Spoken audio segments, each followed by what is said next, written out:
समकालीन नेतादेखि आज देखिएका नेताहरूमध्ये पनि मदन भण्डारीलाई राष्ट्रवादी नेताको रूपमा चिनिन्छ।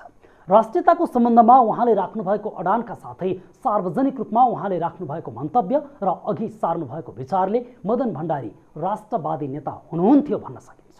राजालाई श्रीपेच खोलेर चुनावमा आउन सार्वजनिक रूपमा ठाडो चुनौती दिने नेता भण्डारीले राजतन्त्रलाई संविधानले दिएको सीमाभन्दा बाहिर नआउन बारम्बार चुनौती दिनुभएको थियो भने जनताको अधिकार नखोज्न चेतावनी दिनुहुन्थ्यो।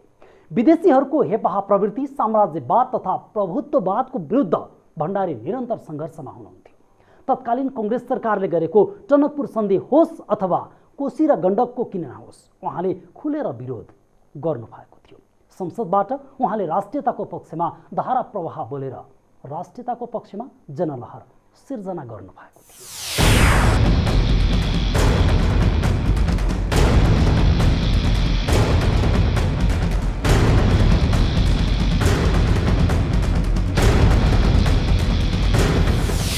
समकालीन नेताहरूमा जननेता मदन भण्डारी राष्ट्रियताको सवालमा निकै अघि हुनुहुन्थ्यो। उहाँको राजनीतिक जीवन नै समग्र राष्ट्र र राष्ट्रियताप्रति समर्पित रहेको छ।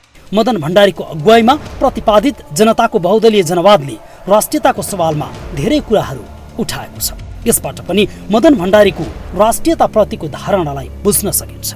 जनताको बहुदलीय जनवादमा राष्ट्रियताको सवालमा भनिएको छ, 1. लाभमा आधारित सम्झौताहरूको नवीकरण नै हाम्रो विदेश सम्बन्धको दृष्टिकोण हो। 2. देशको आधारभूत स्थितिको निर्णायक तत्त्व उत्पादन पद्धति हो। सामन्त, दलाल, नोकरशाही, पुँजीपति वर्ग वैदेशिक एकाधिकार पुँजीवादका हातमा जीविकोपार्जन र उत्पादनका साधन छन्। यिनीहरूबाट आम जनता शोषणमा छन्। यिनको शोषण समाप्त पार्ने राष्ट्रिय स्वाधीनता हाम्रो कार्यभार हो। मार्क्सवाद र लेनिनवाद हाम्रो राष्ट्रिय स्वाधीनताको मार्गदर्शक सिद्धान्त हो। 3. देशको औद्योगिकरण र पर्याप्त भौतिक विकास बिना योग्यता अनुसारको काम र काम अनुसारको दाम दिने समाजवादी व्यवस्था स्थापना गर्न सकिँदैन। 4. उदार अर्थतन्त्रको नाममा भर्खरै बामे सर्न लागेका राष्ट्रिय उद्यमलाई विदेशी पुँजीसँग प्रतिस्पर्धा गर्न बाध्य काम गरिरहेको परिणाम स्वरूप कतिपय राष्ट्रिय उद्यमहरू बन्द हुने अवस्थामा छन्। यसबाट बुझ्न सकिन्छ मदन भण्डारीको राष्ट्रियताप्रतिको भाव र अडान। जबज बाहेक मदन भण्डारीले राष्ट्र र राष्ट्रियताको सम्बन्धमा सार्वजनिक रूपमा पनि धेरै भाषण गर्नु भएको छ। नेपालको राष्ट्रियता बलियो बनाउने कुरामा उहाँ खरो रूपमा उत्रने गर्नु भएको। तत्कालीन नेपाली कांग्रेस सरकारका पालामा भारत भ्रमणका क्रममा प्रधानमन्त्री गिरिजाप्रसाद कोइरालाले भारतसँग टनकपुर सन्धि गर्नुभयो। सन्धिमा तुरुन्तै लागू गर्ने मुद्दा थियो। यस्तो महत्त्वपूर्ण विषयमा सन्धि गर्दा संसदको 2/3 पारित गर्नुपर्ने मदन भण्डारीको मत थियो। टनकपुर सन्धिमा मदन भण्डारीले राष्ट्रियताको पक्षमा अडान लिनुभयो। संसदमा मदन भण्डारीले राष्ट्रियताको सवालमा 3 घण्टा भाषण गर्नुभयो। 8 घण्टा निरन्तर नारा लगाइयो। संसदीय इतिहासमा यो घटना अविस्मरणीय बनेको छ भने राष्ट्रियताको पक्षमा लिएको दरिलो अडानका कारण मदनलाई राष्ट्रवादी नेता परिचित गराएको हो। टनकपुर परियोजना सम्बन्धी सम्झौतामा जो स्वाभाविक रूपले संसदले अनुमोदन गर्नु पर्थ्यो त्यो संसदमा प्रस्तुत गर्नु अगावै, संसदलाई जानकारी दिनु अगावै, संसदले अनुमोदन गर्नु अगावै, अझ जुन बेला सन्धि गरिँदै थियो, जुन बेला त्यसको ड्राफ्ट तयार हुँदै थियो, त्यस बेला नै वास्तवमा 10 दिन भित्रैमा या 5 डिसेम्बरमा त्यो सम्झौता गरेर 15 डिसेम्बरदेखि लागू गर्ने भनेर जुन त्यहाँ सम्झौता गरियो, यो घोर संविधानको उल्लङ्घन हो। र यस्तो संविधानको उल्लङ्घन भएको कुराप्रति यो सदनले, यो मुलुकले गम्भीरतापूर्वक लिने कि नलिने?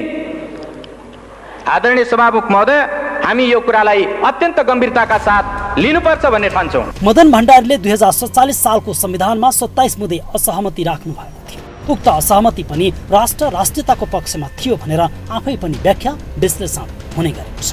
तत्कालीन समयमा राजालाई श्रीपेच खोलेर राजनीतिमा आउनका निम्ति मदनले सार्वजनिक रूपमा चुनौती नै दिनुभएको थियो।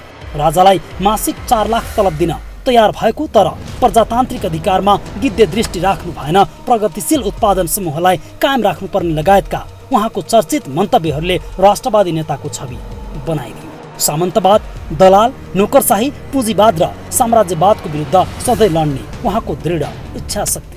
राजालाई 4 लाखको खाँचो छ भने हामी कोही बात छैन, हामी त्यो कुरा अहिले दिन तयार छौँ। तर प्रजातान्त्रिक अधिकारहरूमा कुनै गिद्ध दृष्टि हुनु भएन। प्रजातान्त्रिक अधिकारमा कुनै पनि किसिमको औँलो ठड्याउनु भएन दरबारबाट। हामीले भन्न खोजेको कुरा यो हो। त्यसो हुँदाखेरि सवाल आधारभूत कुराको, सवाल वर्गीय शत्रुको हो र सवाल प्रतिगामी उत्पादन सम्बन्धको हो।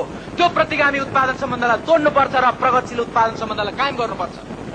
त्यसो हुँदाखेरि यसो भनिरहेको बेला जब दिएको संविधानमा दिएको सम्मानको आधारमा राजा त्यही भित्र यदि सीमित भएर रहने हो भने हामीलाई राजासँग त्यस्तो विशेष आपत्ति हुने छैन भन्ने कुरा मैले भनिरहेको बेला म के कुरालाई मनमा राखिरहेको छु भने भोलि अर्को कुनै शक्ति सामन्तवाद, दलालोकोसाही, पुँजीवाद र साम्राज्यवादको रक्षा गर्ने मुख्य शक्ति बनेर आउन सक्छ र त्यो चाहिँ हाम्रो आन्दोलनको मुख्य शत्रु बन्न सक्ने। आज देशमा राष्ट्रियताको सम्बन्धमा चर्को बहस चलिरहेको छ। विचार र भावनाले भन्दा पनि क्षणिक रूपमा राष्ट्रवादी नेता देखिने लहर नै चलेको छ र देशमा खास रूपमा राष्ट्रवाद देखाउने बेला पनि आएको छ। भारतले देशको 71 ठाउँमा सीमा मिचिरहेको छ। सीमा जोगाउने मुख्य चुनौती बनेको छ। अतिक्रमित भूमि, लिम्पियाधुरा, लिपुलेख, कालापानी समेटेर सरकारले नयाँ राजनैतिक तथा प्रशासनिक नक्सा जारी गरेको छ र भूमि फिर्ताको प्रयत्न गरिरहेको छ। यसलाई पनि मदन भण्डारीले ऊ बेलादेखि नै उठाउँदै आउनु भएको राष्ट्रवादी अडानको निरन्तरताको रूपमा प्रधानमन्त्री केपी शर्मा ओलीले अडान लिनु भएको छ। एउटा निरन्तर को प्रक्रिया हो। तिनै विचार जो मदन भण्डारीले भन्नुभएको थियो, जो हामीले पनि भन्दै आएका थियौँ, तिनै विचारहरू अहिले हामीले कार्यान्वयन गरेका हौँ। लिपुलेखमा, लिम्पियाधुरामा हस्तक्षेप भएको अहिले होइन, 1961-62देखि भएको। यो त्यस बेला मदन भण्डारीले उठाउनु भएको कुरो, त्यस बेला प्रेमसिंह धामीले पनि उठाउनु भएको कुरो, त्यस बेला अरू विभिन्न व्यक्तिहरूले उठाउनु भएको कुरो, 15 सालमा त्यहाँकै जनताबाट, मतदाताबाट समेत भोट पाएर निर्वाचित हुने व्यक्तिहरूले उठाउनु भएको कुरो कै निरन्तरता स्वरूप हामीले यसलाई उठाएर यसपल्ट टुङ्गो लगाउने गरी उठाएका हौँ। मदन भण्डारीको राष्ट्रियताप्रतिको अडान सामूहिकताको प्रतिफल भएको नेकपा नेता तथा मदनका सहयात्री मोदनाथ पस्रेत बताउनुहुन्छ। पार्टीमा एक-एकजना मान्छेले उठाएका हुन्छन्, एउटा मान्छेलाई खड्किराखेका हुन्छ नि, त्यो कुरो मिटिङमा आउँछ, त्यसको प्रमुख नेताले इन्लार्ज गर्छ कि त्यसलाई, होइन? त्यसो भएर उहाँले पनि त्यो कुरालाई त टिप्नु हो, होइन? जे समस्या थियो नि त, भारतले थिचोमिचो गरेका कुराहरूदेखि लिएर अरू पार्टीहरूलाई चाहिँ मिलाउने जस्ता कुराहरूलाई लिएर जुन हुन्छ नि, त्यस मामलामा जब महासचिव भइसकेपछि त निष्कर्ष के हुन्छ भनेदेखि उसैको सिद्धान्त बन्न जान्छ नि त। अनि सुझाव सबैबाट आएका हुन्छन्, तर निष्कर्ष जसले गर्छ प्रतिफल त उसले प्राप्त गर्ने हो नि त, त्यस्तो हो। मदन भण्डारीले आफ्नो राष्ट्रवादी अडानलाई सशक्त बनाउनु भएको उहाँको हरेक क्रियाकलापले प्रष्ट पारेको छ। उहाँले राष्ट्रप्रेमको निम्ति जुन जुन खालको अडान राख्नुभयो त्यसले राष्ट्रलाई आजको दिनमा पनि फाइदा पुर्याएको छ भने पछिल्लो पुस्तालाई पनि उत्तिकै उदाहरणीय र मार्गदर्शनीय बनाएको छ। मदन भण्डारीको राष्ट्रप्रेमबारे हरेक नेता कार्यकर्ताले सिक्नु आवश्यक छ। एबिसी रिपोर्टर विक्रम रत्न, काठमाडौँ।